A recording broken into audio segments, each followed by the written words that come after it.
Bonjour YouTube et bienvenue dans cette nouvelle VOD des questions d'actualité au gouvernement. Nous sommes le mercredi 14 janvier 2026, comme tu peux le voir. Il est 14h02. Yael Braun-Pivet a 2 minutes de retard, voilà. Elle ira chercher un billet de retard à la vie scolaire. Et donc nous allons ouvrir une nouvelle séance des questions du mercredi.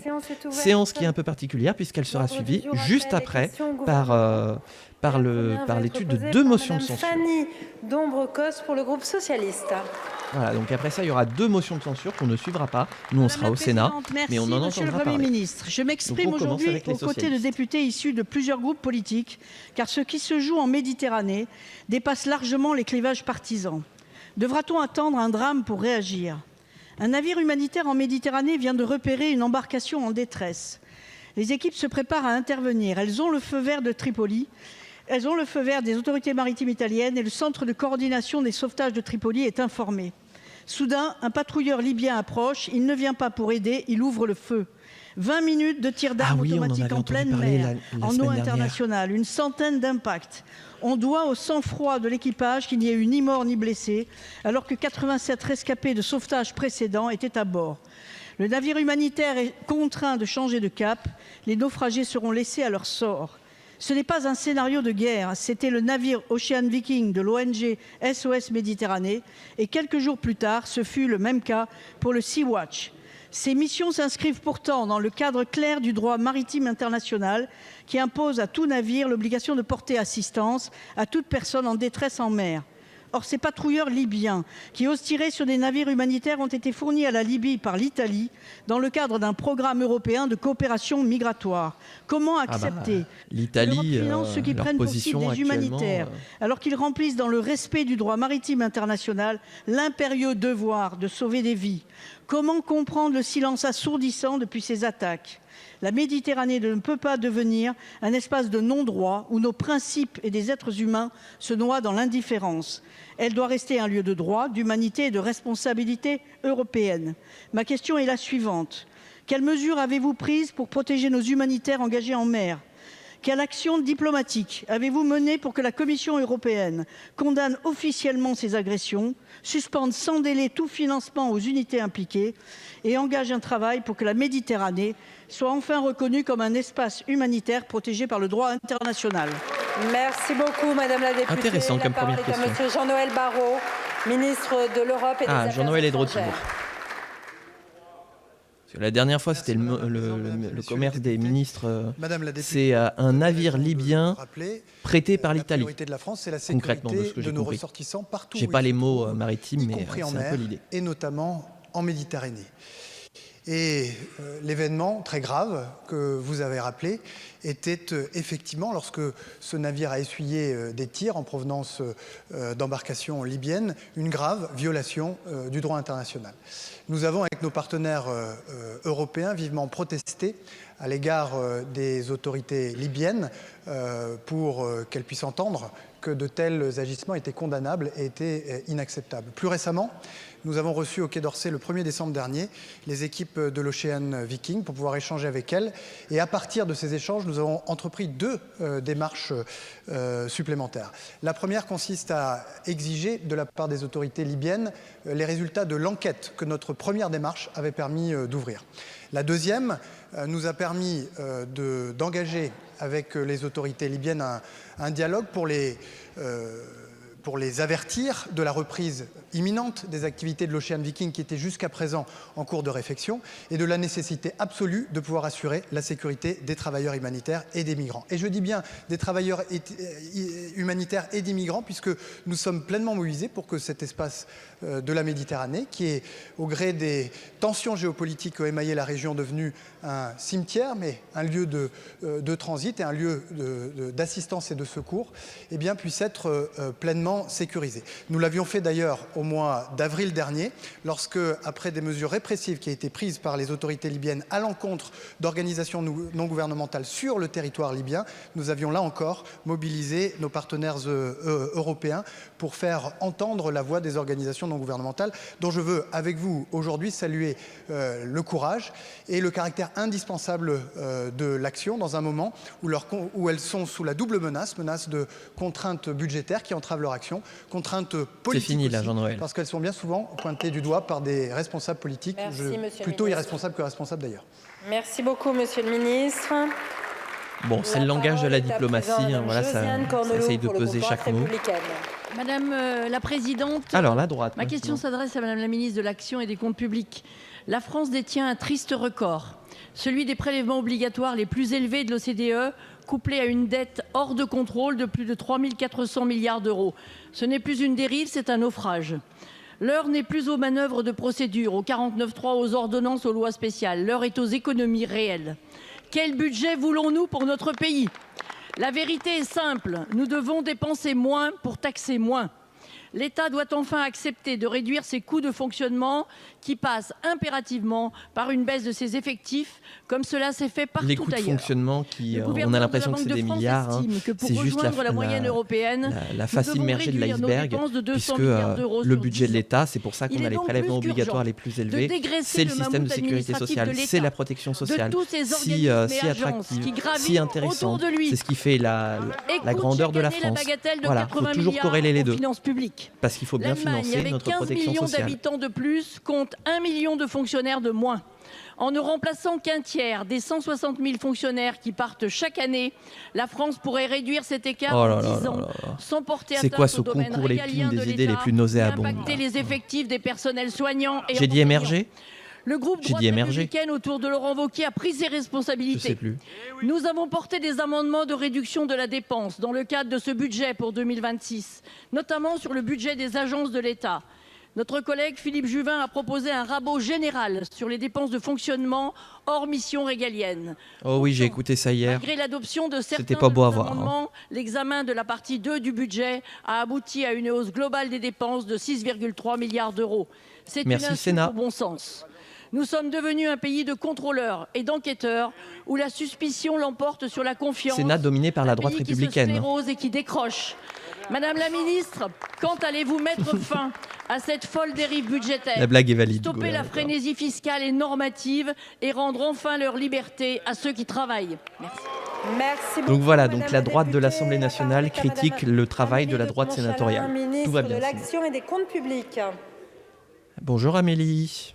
Alors, quel est ton problème ? Merci Madame la Présidente. Madame la députée, il y a des choses que nous partageons, il y a des choses que nous faisons et il y a dans votre question certains points de vigilance. Ce que nous partageons, c'est qu'effectivement, dans ce budget, je l'ai dit hier à votre collègue Nicolas Ray, le gouvernement, le Premier ministre et nous tous ici souhaitons que la réduction du déficit public pour 2026 ne se fasse que par des économies au moins pour la moitié de cette réduction et que la fiscalité ne permette pas donc plus moins de que la moitié sécurité de la réduction. sociale. Autrement dire, moitié-moitié. Concrètement, moins de services publics, moins de sécurité sociale. Fiscale tous azimuts. Et donc oui, les économies sont effectivement, importantes et deux, doivent être comprises, tenables dans le temps et pas des rabots indifférenciés qui, on le sait, ne mènent nulle part. Laissez Valérie tranquille. C'est ce que nous partageons. Ce que nous faisons, Madame la députée, je le redis, en 2025, l'État a fait le plus grand effort de réduction de sa dépense de fonctionnement depuis 25 ans. Et on voit comment les services publics se cassent la gueule. D'économie en 2025 normal, qui ont permis de compenser, et je le redis ici, 23 milliards de hausse de dépenses dans la tous les sphère services publics sociale, de proximité santé, dans les retraite, petites villes et villages qui sont en train de fermer les uns après les autres. Ça, je pense qu'il faut le Merci dire, le gouvernement. parce que sinon, on a aussi un diagnostic qui n'est pas le bon. Troisième élément, ce que nous voulons faire, c'est qu'en 2026, je vous le redis, 1,5 milliard de baisse des crédits des ministères hors défense, 2 milliards d'euros d'économies sur les opérateurs, des frais de fonctionnement qui vont diminuer, notamment, le Premier ministre l'a demandé, sur les dépenses de communication. Et sur les effectifs, je vous le confirme, Madame la députée, l'État fait des efforts en net. Il y aura bien 4 000 fonctionnaires de moins en net, alors que nous recrutons 1 600 policiers, 1 600 agents pénitentiaires, donc moins de profs, plus de flingues. Militaires. Et donc cela veut dire que les autres ministères réduisent visuellement, concrètement, effectivement, moins de médecins, moins leurs de profs. effectifs. Mais je ne serai jamais la ministre des fonctionnaires avec David Amiel, qui penserait que les fonctionnaires sont des petits bâtons et que c'est comme ça qu'on rend une action publique plus efficace. Donc faisons les choses avec cohérence et constance. Je vous remercie. Merci beaucoup, Madame la Ministre. La parole est à présent Madame Christine Arriguet pour le groupe écologiste et social. Les écologistes. Merci Madame la Présidente. Cette question s'adresse au ministre des Affaires étrangères. Face à la violence d'un régime obscurantiste, une fois encore, le courage du peuple iranien, femmes et hommes de toute génération et classe sociale, force notre admiration. En à peine 15 jours, le bilan des personnes tuées s'élève selon diverses sources concordantes à des milliers de personnes. Pour dissimuler l'ampleur du massacre, le régime a procédé depuis 8 jours à une coupure massive d'Internet. Des témoignages attestent qu'il arrête des blessés directement dans les hôpitaux et les transfère vers des centres de détention et de torture. Les plus hautes autorités judiciaires ont en outre menacé les manifestants de procès expéditifs et de peines extrêmement sévères, allant jusqu'à la peine de mort, et les qualifient de terroristes. Oh la vache. La mobilisation est massive, son amplitude témoigne du soulèvement de tout un peuple à l'issue de 40 ans de répression, de discrimination et de violations répétées des droits humains à une échelle quasi industrielle. Les revendications du peuple iranien sont claires. L'étincelle, le pain, l'électricité, l'aspiration profonde, la liberté et la démocratie. Alors que le peuple iranien se bat pour en finir avec le régime de ces théocrates impitoyables et sanguinaires, le gouvernement français a annoncé hier vouloir convoquer sans délai l'ambassadeur d'Iran en France. Alors, et à tout à l'heure, le gouvernement va-t-il annoncer qu'elle va enjoindre l'Union européenne d'envoyer sans délai des terminaux de connexion à Internet Telsat déjà utilisés en Ukraine? Sans délai, le gouvernement va-t-il l'informer de son exigence d'enquête internationale susceptible de déférer les commanditaires des crimes de masse devant la Cour pénale internationale?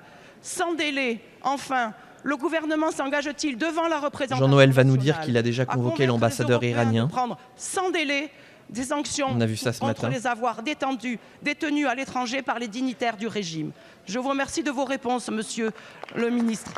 Merci beaucoup, Madame la députée. La parole est à Monsieur Jean-Noël Barrot, ministre de l'Europe et des Affaires étrangères. Merci, Madame la Présidente. Mesdames, Messieurs les députés, et Madame la députée Christine Haréguy. Merci d'avoir rappelé, comme l'ont fait un certain nombre de vos collègues hier, la gravité de la situation, la répression la plus violente dans l'histoire contemporaine de l'Iran, mais aussi le courage admirable de nos sœurs iraniennes, nos frères iraniens qui prennent tous les risques pour défendre leurs droits fondamentaux et le droit à la liberté. Face à cette situation, nous œuvrons activement le long de 4 axes d'effort. Le premier, c'est d'assurer, le Premier ministre l'a dit hier, la sécurité de nos ressortissants qui sont au nombre d'un millier à peu près en Iran, que nous appelons un à un pour leur donner les consignes de sécurité, tout en appelant formellement les ressortissants français à ne pas se rendre en Iran. Je pense aussi à la sécurité de nos 2 compatriotes, Cécile Kohler et Jacques Paris, que nous voulons faire rentrer en France le plus rapidement possible. Le deuxième axe d'effort, vous l'avez cité, et j'en ai dit un mot hier, c'est le travail engagé dans la lutte contre l'impunité des crimes qui ont été commis. La présidente de la Commission européenne a lancé le chantier de désignation qui viseront les auteurs des répressions, qui pourront être ciblés par des sanctions européennes, gel d'avoirs, interdiction d'accès sur le territoire européen. Des réunions auront lieu aux Nations Unies, Conseil de sécurité, Conseil des droits de l'homme dans le même sens. Troisième axe d'effort, vous en avez parlé également, le soutien à la société civile. Nous explorons toutes les pistes, celle que vous avez évoquée en fait partie. Je remercie d'ailleurs les parlementaires qui nous ont, par des propositions, amenés à explorer telle ou telle possibilité. Puis quatrième axe d'effort, c'est d'anticiper et de nous préparer à toute éventualité, y compris des interventions qui, de l'étranger, pourraient soulever le risque d'un embrasement régional, auquel cas la sécurité de nos emprises sur place, mais aussi celle de nos partenaires serait engagée, et nous y ferions face avec beaucoup de détermination et de résolution. Eh ben, ça Merci en fait beaucoup, Monsieur le Ministre. Si seulement ils pouvaient faire ça pour la Palestine ou pour le Venezuela. Hein, la parole est à Madame Blandine Brocard pour le groupe démocrate.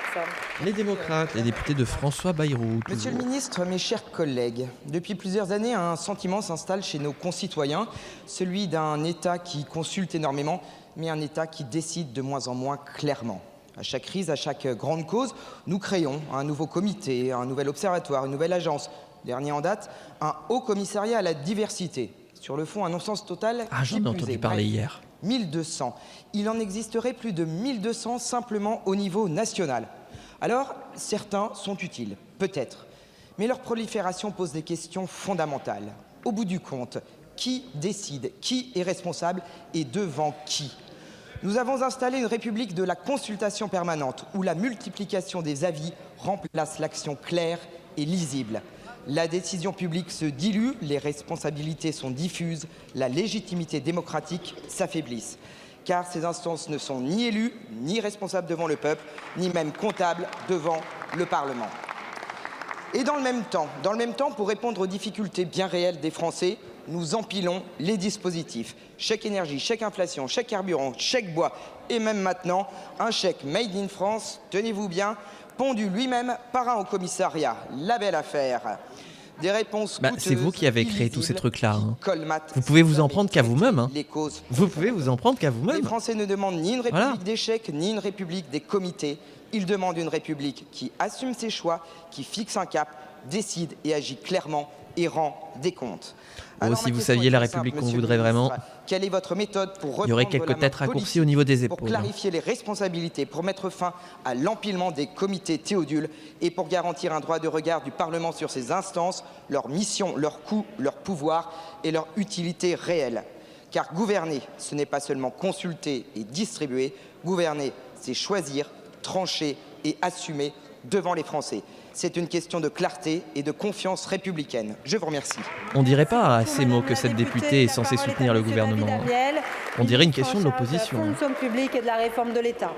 C'est fou comment ce gouvernement n'a plus aucune majorité. Madame la députée Brecard, il est vrai que dans de trop nombreux domaines de l'action publique, elle est aujourd'hui démembrée entre différentes instances qui parfois se marchent sur les pieds, parfois même se contredisent et que tout cela crée de graves difficultés pour pouvoir mettre en œuvre rapidement les politiques publiques que nous votons dans ce Parlement, que le gouvernement décide. Ça va bien au-delà d'ailleurs de la question des comités théodules. Ils existent évidemment, mais c'est une question profonde d'organisation de l'État et d'organisation des relations entre l'État et les collectivités locales depuis la grande vague de décentralisation des années 1980. Dès la nomination de son gouvernement, le Premier ministre a porté cette question au plus haut niveau. Dès l'automne, il y a eu un gel immédiat des dépenses de communication des ministères. 300 millions d'euros d'économies ont ainsi été immédiatement réalisées. Plusieurs délégations interministérielles ont été immédiatement supprimées parce qu'elles n'avaient plus d'objet ou parce qu'elles pouvaient être regroupées. Mais il faut aller bien au-delà. On a un travail qui est en cours par la ministre Françoise Gatel pour clarifier les compétences entre l'État et les collectivités locales. Au sein même de l'État, la mission État efficace rattachée on a des lois de décentralisation pour ça. Le Premier ministre a fourni la base un travail du gouvernement. La semaine dernière, le Premier ministre a envoyé mandat à l'ensemble des ministres pour pouvoir mettre en œuvre dans chacun des champs ministériels des simplifications massives.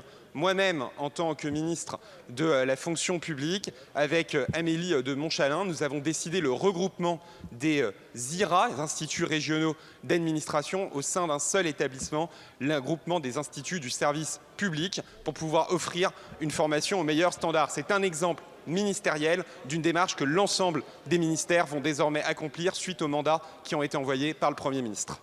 Merci beaucoup, Monsieur le Ministre. La parole est à présent à Monsieur Joël Bruno pour le groupe Lyotte. Oh, l'ancien maire de Caen. Bonjour Joël. Madame la Présidente, ma question s'adresse à Monsieur le Premier ministre. Dans l'univers de l'instabilité qui est dorénavant le nôtre et au moment où nous peinons ici à l'Assemblée nationale à adopter un budget, eh bien, si notre pays résiste encore aux fractures qui le traversent, nous le devons beaucoup à l'action locale. Les Français en sont d'ailleurs bien conscients puisque dans cette ambiance de désaveu des politiques, les maires trouvent encore grâce à leurs yeux. En effet, dans la vie quotidienne, les collectivités locales assurent un service et investissent autant, voire souvent, plus que l'État. Or, depuis le mouvement girondin initié par les lois Defferre dans les années 80, nous avons assisté progressivement à une reprise en main indirecte par l'État central qui, faute de pouvoir faire, a continué à contrôler, à normer, à diminuer drastiquement l'autonomie fiscale des collectivités. Au terme de cette décentralisation inachevée, la France souffre aujourd'hui d'un enchevêtrement de compétences entre État et collectivités, entre collectivités elles-mêmes. En bref, tout le monde s'occupe de tout, ce qui nuit à la lisibilité et à l'efficacité de l'action publique et accroît la dépense publique. Alors, comme beaucoup, Monsieur le Premier ministre, j'ai été très heureux de vous entendre annoncer un nouvel acte de décentralisation.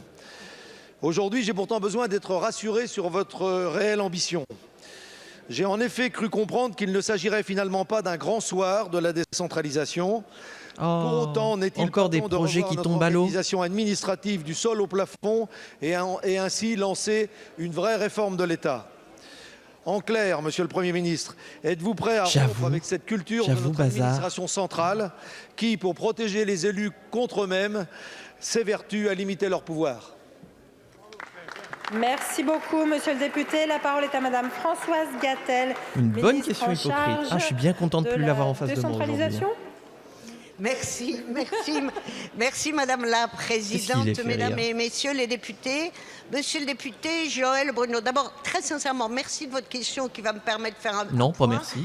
Et je reconnais dans votre propos l'expérience et l'ambition d'un homme qui sert, comme vous tous ici, l'intérêt général et qui a envie que l'action publique soit efficace jusqu'au dernier. Joël Bruno, intérêt général. L'ambition du Premier ministre est dotée d'une profonde conviction. Vous êtes sûr que c'est pas son jumeau maléfique? Volonté, et nous avançons sur le sujet d'une clarification et d'une affirmation des responsabilités. Qui fait quoi? Désolé, je ne peux pas le blairer, Joël Bruno. L'État et les collectivités j'ai passé des années à m'engueuler avec lui. Doivent entretenir une relation de confiance.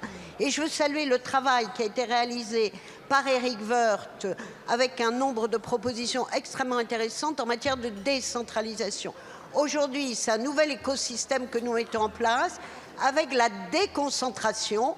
La déconcentration étant la capacité d'un préfet à avoir autorité sur l'ensemble des services et agences de l'État pour que l'État ne parle que d'une seule voix, avec un pouvoir de dérogation. La simplification, vous l'avez appelé de vos voeux, et c'est fait puisque le 8 janvier, le CEN examinait une trentaine de simplifications de normes, donc nous avançons.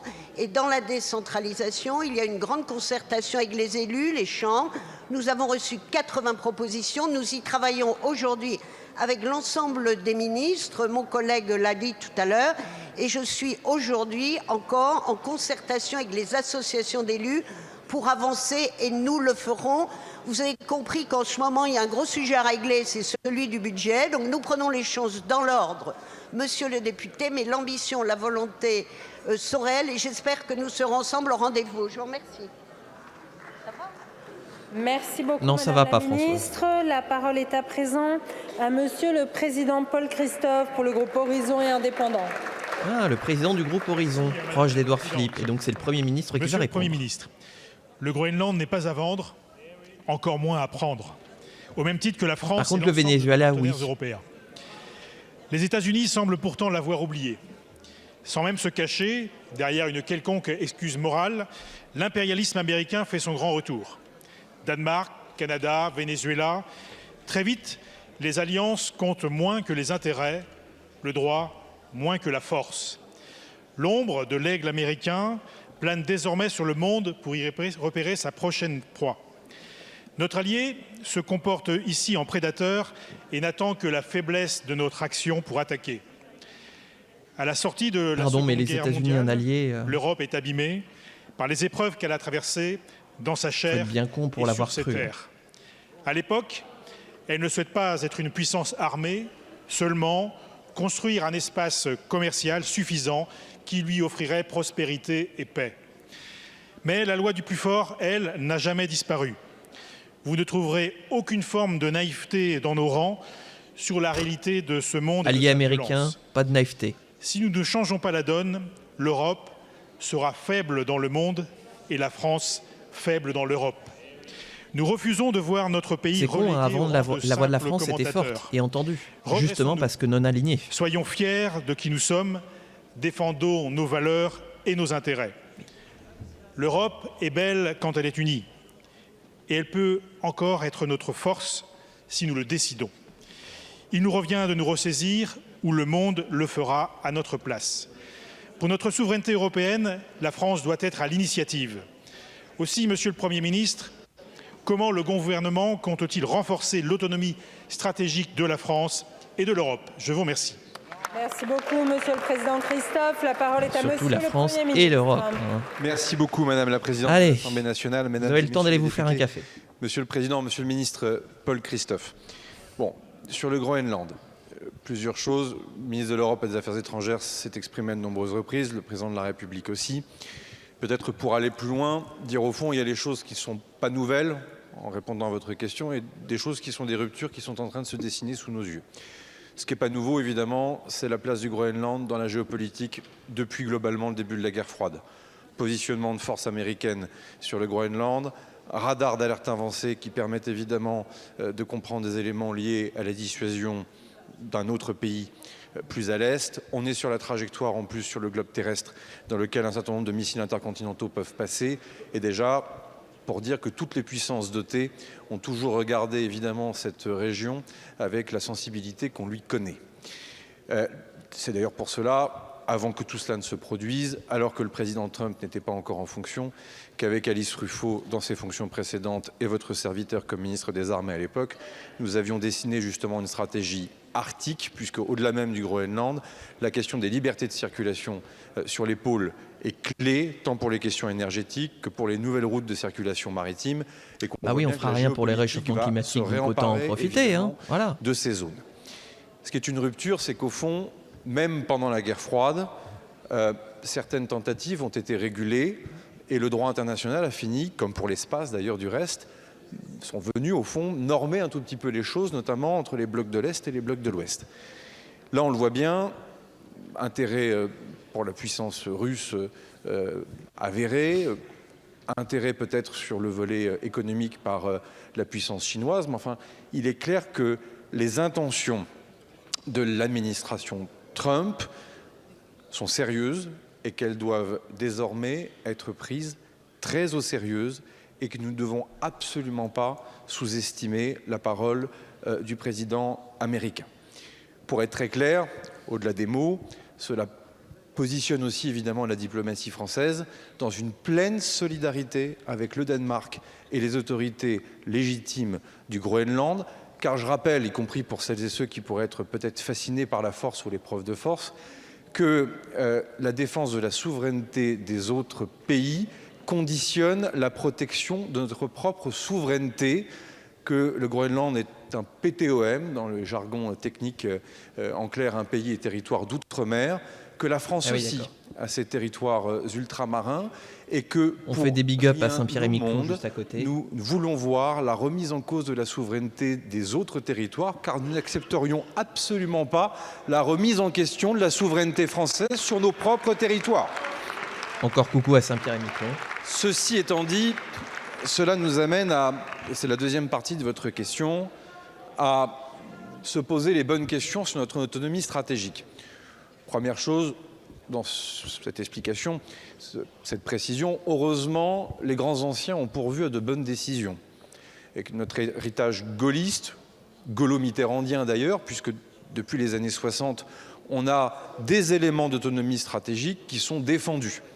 C'est évidemment la question de notre autonomie militaire, notre capacité à avoir notre propre industrie de défense, une dissuasion complètement autonome, et on y reviendra, mais si tout cela coûte si cher, c'est aussi pour une raison, c'est que tout produire, tout développer, tout innover sur le territoire national, par définition, présente un énorme défi que nous avons toujours su relever, mais qui est aussi un défi budgétaire. Et on le voit bien, la question du budget militaire, le 50-1 avec le vote sur lequel je vous ai demandé de vous positionner. Donc encore une fois, l'ultimatum sur la capacité à vite inscrire ici à l'Assemblée nationale, puis au Sénat, la mise à jour de la programmation militaire.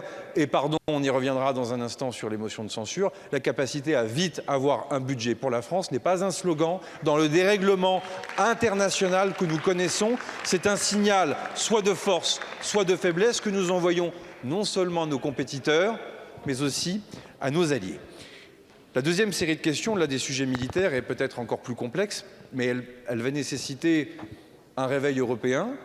J'ai bien peur que celui-ci soit un peu brutal pour certaines capitales, tant leur schéma transatlantique ne s'est pas inspiré du général de Gaulle, chacun son histoire, mais là, je pense que ça va s'imposer évidemment à tout le monde. Donc ça va faire mal pour nous. C'est évidemment la question de l'autonomie réaligné sur l'OTAN, sur l'agriculture, l'alimentation, l'énergie, mais aussi les questions culturelles et numériques, sur lesquelles on le voit bien là, que l'agenda européen est existant. La France d'ailleurs a mis beaucoup de choses sur la table ces dernières années, mais sur lequel il y a un énorme problème de rythme et d'exécution, et sur lequel évidemment il va falloir accélérer, sans quoi tout cela seront des mots, vous l'avez dit, et nous serons spectateurs de ce qui va se passer. Dernier mot enfin, mais j'y reviendrai là encore tout à l'heure, La vraie question, au fond aussi, est-ce que nous le voulons pour nous-mêmes? Parce que sur chacun des bancs, tout le monde le demande, mais lorsqu'il s'agit de faire preuve d'unité, de volonté, on voit bien que les divisions politiques intérieures se réemparent de nous.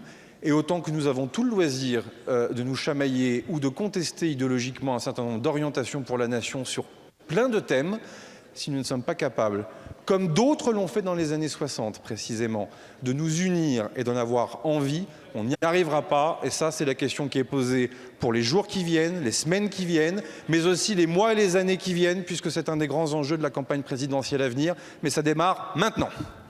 Merci ça rappelle beaucoup, un petit peu François Bayrou. J'ai raison, vous avez tort. La parole est mais en plus poli, parce que motion de GDR. censure oblige. Hein. Allez, la gauche démocrate et républicaine, les communistes et ultramarins. Ma question s'adresse au ministre de l'économie.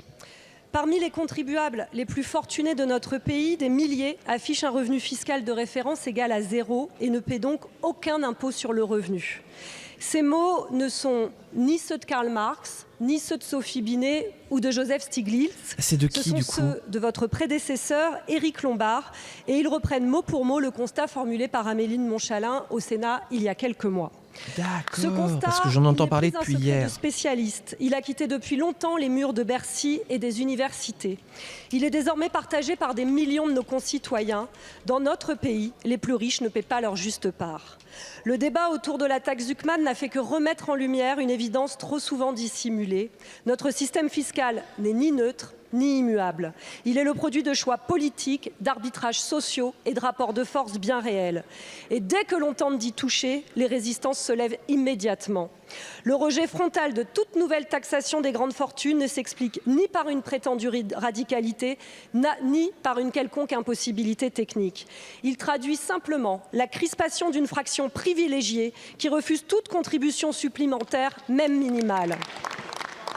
Les débats budgétaires au Sénat, comme ceux de ces derniers jours en commission l'ont montré, même les timides ajustements proposés par le gouvernement ne parviennent même pas à rassembler votre propre majorité, prisonnière du dogme de la caisse vide que vous avez vous-même engendré. Ce que les Français ne comprennent plus, ce n'est pas la complexité de la fiscalité, c'est l'injustice flagrante d'un système qui exige toujours des efforts des mêmes et qui protège toujours une poignée. Alors, Monsieur le Ministre, allez-vous attendre vous aussi de quitter vos fonctions pour reconnaître cette injustice ? Allez-vous expliquer yeux dans les yeux aux infirmières, aux enseignants, aux agents territoriaux, aux agriculteurs pourquoi aujourd'hui ils contribuent plus que les ultra-riches et surtout nous vous demandons de livrer au Parlement les documents, les éléments chiffrés dont parle Éric Lombard dans un entretien à Libération. Je vous remercie. C'est triste. Merci beaucoup, Madame la députée. Vous contribuez plus que les ultra-riches au système de sécurité sociale, au service public. Première chose, comme vous dites, les yeux dans les yeux, Madame la députée, la transparence est pour ce gouvernement, pour moi-même et je crois pour mes collègues, sortez les éléments de langage, une éthique et un constant engagement. Deuxième élément à vous Alors, partager. ils sont où les documents ? Il n'est pas vrai que des dizaines de milliers de Français fortunés ne paieraient aucun impôt sur le revenu. Donc Éric Lombard a menti. Il n'y a pas de document à Bercy qui le montrerait. Et si c'était le cas, cela fait bien longtemps, évidemment, que cette situation aurait été dénoncée, de corriger.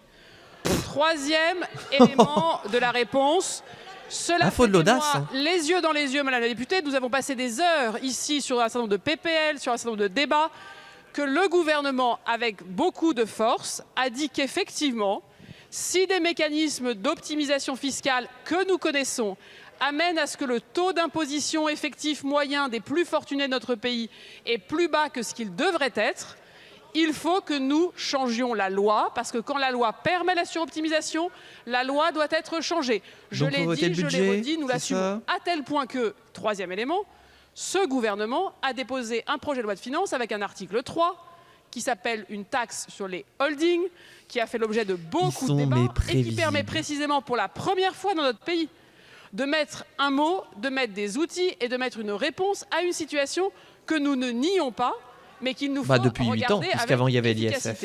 Et je tiens à le dire, nous avons dans les heures qui viennent à nouveau des débats sur comment nous pouvons encadrer certaines dérives du pacte du Trade, notamment si les biens somptuaires y sont associés, ou encore l'apport-cession. Enfin, je répondrai évidemment au président de la Commission des finances en lui communiquant toutes les notes, toutes les données qui montrent que ce diagnostic que je partage avec vous est connu, 2 partagé, étayé, mais il n'y a pas de documents ou même de réalité qui amènerait une dizaine de milliers de fortunés français à ne payer aucun impôt sur le revenu. Je vous le confirme avec toute la transparence qui est la mienne. Je vous remercie. Bon, bah, va falloir faire une petite inspection sur place. Madame la ministre, je crois que vous n'aviez plus de temps.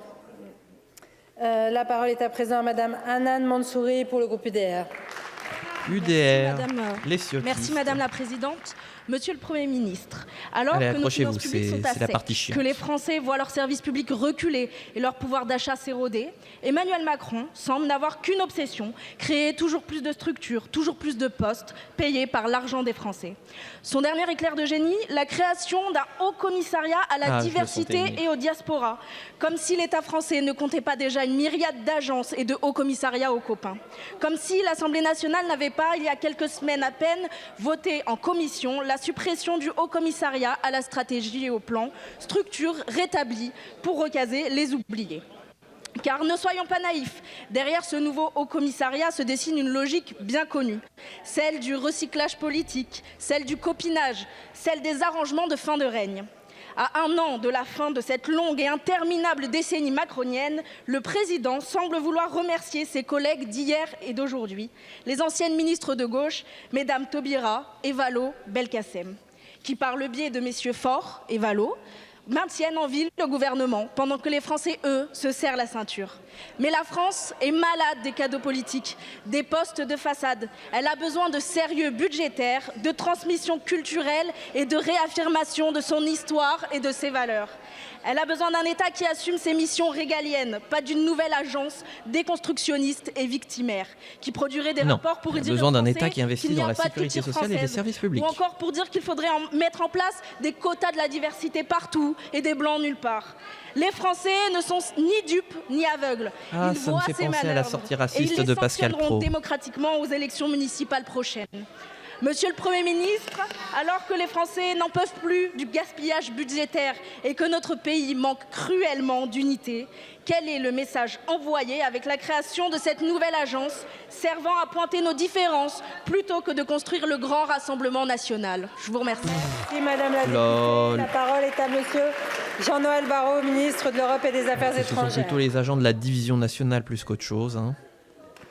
Merci, dresser les gens les uns contre les autres, ils savent faire, l'extrême droite. Madame la députée, vous auriez dû me passer un coup de fil avant cette séance de questions.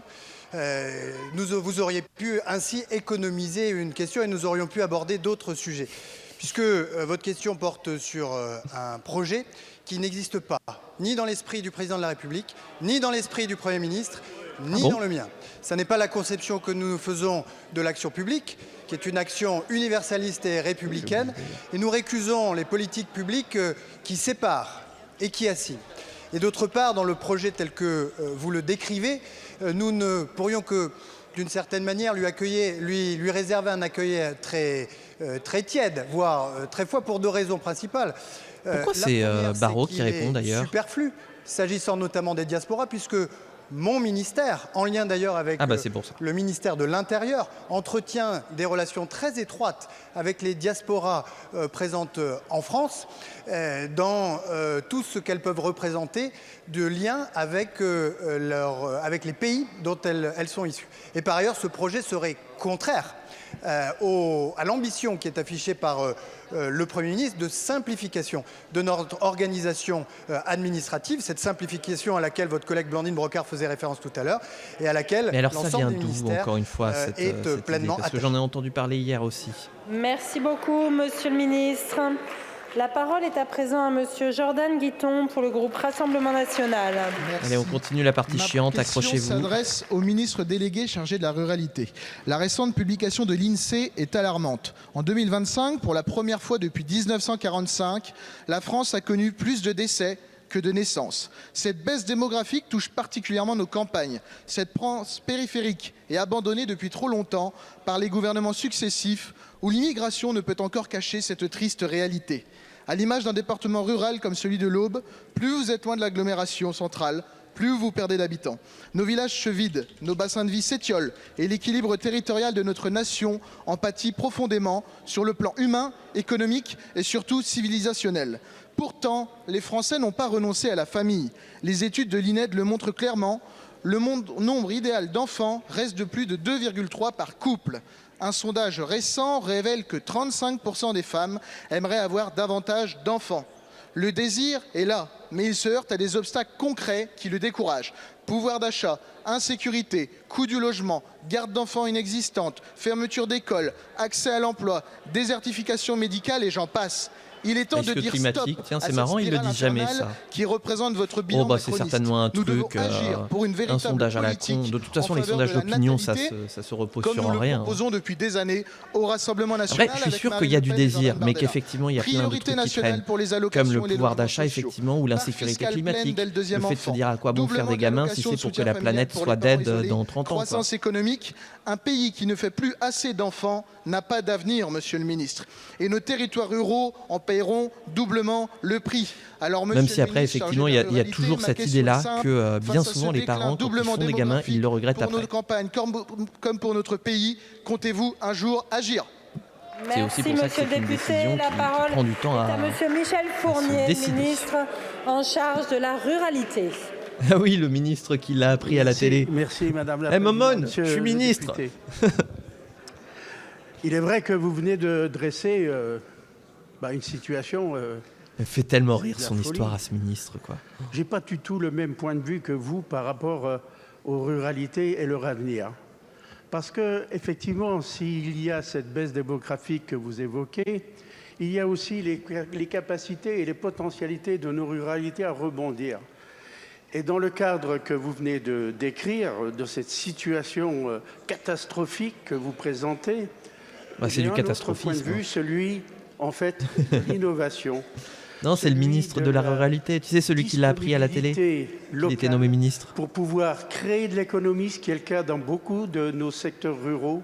Et je peux vous dire que ma propre expérience me permet de le souligner.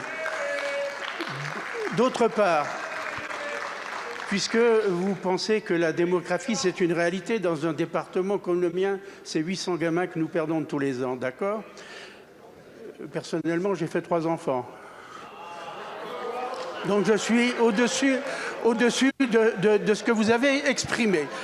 Oui, mais un cas ne fait pas une généralité, monsieur le ministre. Mais toujours est-il, c'est ça, oui, voilà, on s'en fout. Toujours est-il, encore une fois... Il a fait 3 gamins, ma mère a fait 3 gamins.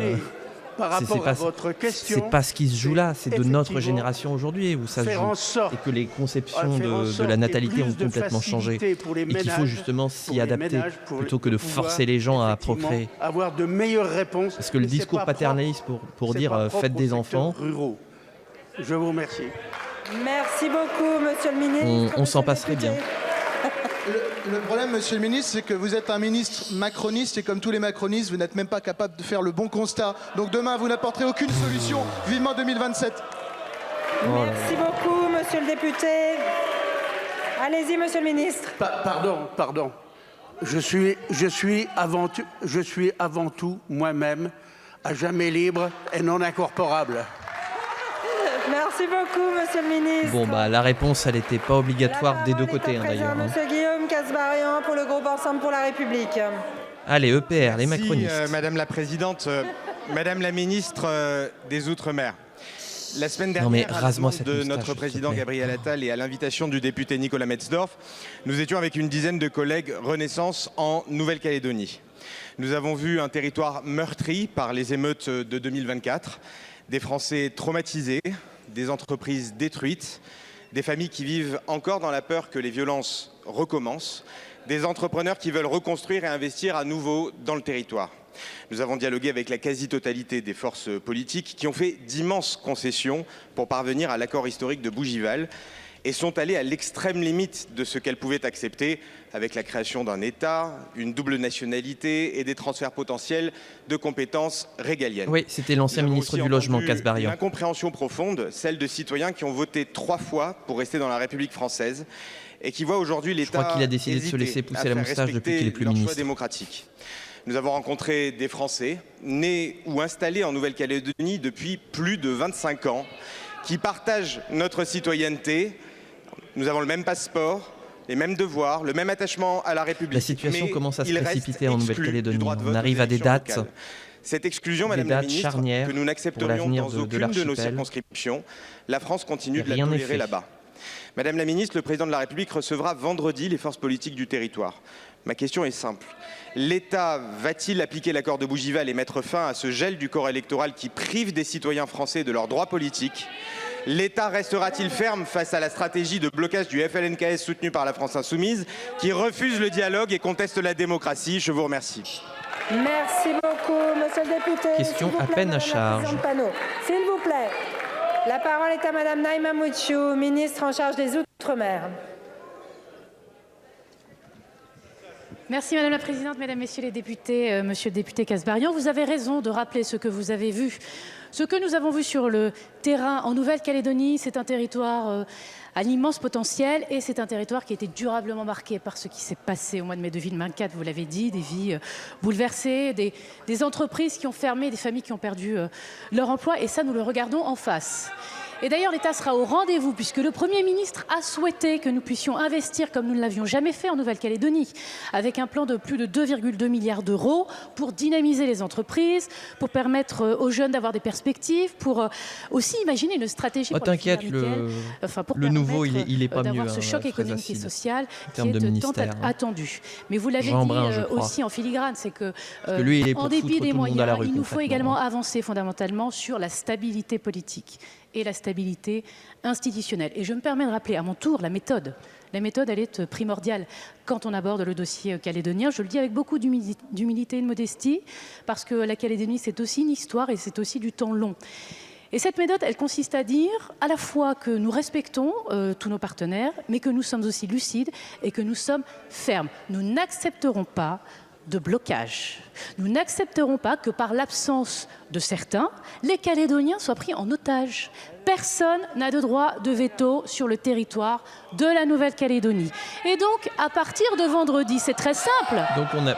À partir de vendredi, Madame la Présidente Panot, c'est inacceptable, Madame la Présidente Panot, ce que vous faites. Vous mettez de l'huile sur le feu. Arrêtez. Ah oui, parce que le gouvernement n'en fait pas. C'est l'avenir d'une population qui se joue. Et Monsieur le député Kasbarian, nous recevrons à partir de vendredi, nous recevrons toutes celles et ceux qui veulent avancer, qui veulent un avenir pacifié, des perspectives pour les Calédoniens. Et nous le ferons à partir d'un cadre qui est exigeant, un cadre qui existe et qui est Bougival. Parce que Bougival, c'est un fait politique. Il a permis des concessions réciproques. Nous serons à l'écoute des forces politiques, encore une fois, parce que c'est l'avenir d'un territoire auquel nous sommes attachés qui se joue. Merci beaucoup, Madame la Ministre. Monsieur le député. Merci Madame la Présidente, merci Madame la Ministre pour votre soutien à Bougival et pour votre fermeté, parce que la fermeté est importante. La République ne peut pas être faible vis-à-vis de ceux qui se moquent de la démocratie et qui souhaitent bloquer, quoi qu'il arrive, coûte que coûte. Nous serons à vos côtés dans cette démarche de fermeté absolue. Merci Ceux qui se moquent de la démocratie commençaient déjà à passer le balai devant la porte. Monsieur Arnaud Saint-Martin pour le groupe La France Insoumise. Parce que respecter les résultats des élections législatives de 2024, on attend depuis toujours. Le 6 janvier à Alep, les attaques de l'armée syrienne contre les forces démocratiques syriennes à dominante kurde ont fait au moins 105 morts. Entre 130 000 et 150 000 personnes ont été déplacées de force. Ces attaques visent à la dékurdification de quartiers d'Alep et la destruction de structures démocratiques locales. Enlèvements et demandes de rançon, exécutions par des milices islamistes, exactions et assassinats filmés. La situation humanitaire et politique est dramatique, inflammable. La presse est empêchée, les organisations humanitaires sont prises pour cible. La rupture des négociations et l'escalade des hostilités, initiées depuis Damas par Ahmad El-Shareh alias Jolani, avec le soutien militaire de la Turquie, menacent gravement la sécurité régionale. L'armée syrienne a exigé que les forces kurdes qui contrôlent une zone à l'est d'Alep se retirent vers l'est de l'Euphrate. C'est un échec de la communauté internationale et nous ne pouvons pas fermer les yeux. Il faut agir pour la paix en Syrie, pour le vivre ensemble entre les communautés kurdes, arabes et syriaques, tel qu'il est promu au Rojava par l'administration autonome du nord et de l'est de la Syrie. Les premières négociations amorcées le 10 mars 2025 prévoyaient la participation du peuple kurde aux nouvelles instances de gouvernement de transition syrien après la chute de Bachar al-Assad en décembre 2024. Le chaos en cours y fait obstacle.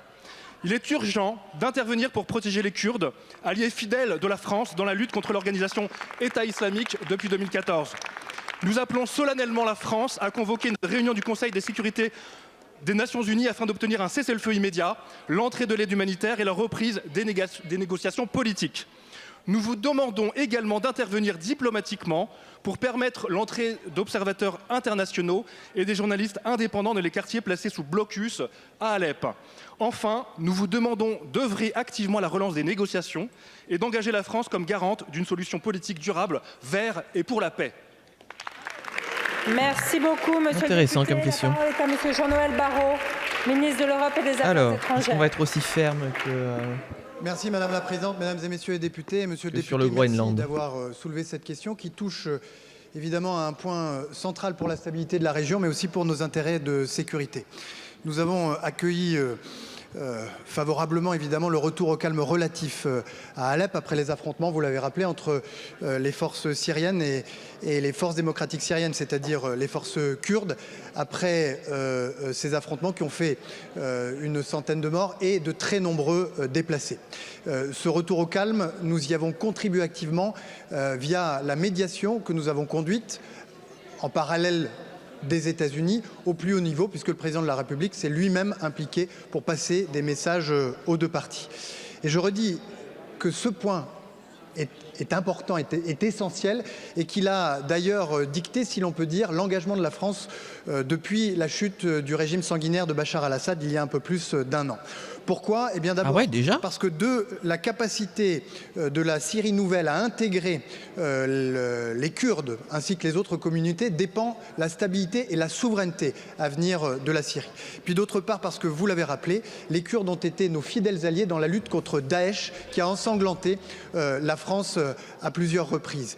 Et je veux rappeler que dans le nord-est de la Syrie, gardés par les Kurdes, dans des prisons sont aujourd'hui gardés des combattants terroristes de Daesh par milliers. Et c'est la raison pour laquelle cette médiation, en tout cas cette négociation qui a été démarrée au mois de mars dernier est si importante.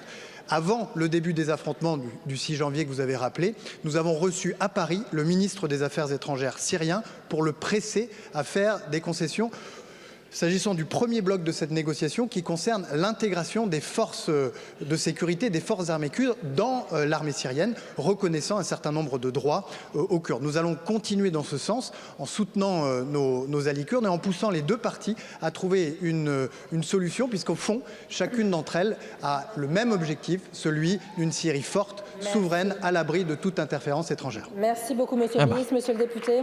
Monsieur le ministre, vous trouverez toujours les insoumis aux côtés de la diplomatie française pour le peuple kurde, la justice, la paix dans la région et la mémoire des femmes yézidis tombées à Kobané contre Daesh. Merci beaucoup, monsieur le député. La séance des questions au gouvernement est terminée. La séance est suspendue. Elle reprendra à 15h pour l'examen des 2 motions de censure. Je vous remercie. Effectivement, c'est un peu le programme qui va nous occuper sur la suite de l'après-midi. Nous, on va passer au Sénat pendant que l'Assemblée nationale va commencer à étudier les motions de censure. Comme ça, on pourra suivre ça à distance. Mais YouTube, nous, en attendant, on va pouvoir s'arrêter là pour cette VOD. J'espère qu'elle t'aura plu. Des sujets très divers et variés. On a beaucoup parlé État, budget et situation internationale, qui sont un petit peu les sujets brûlants actuellement qui occupent les députés.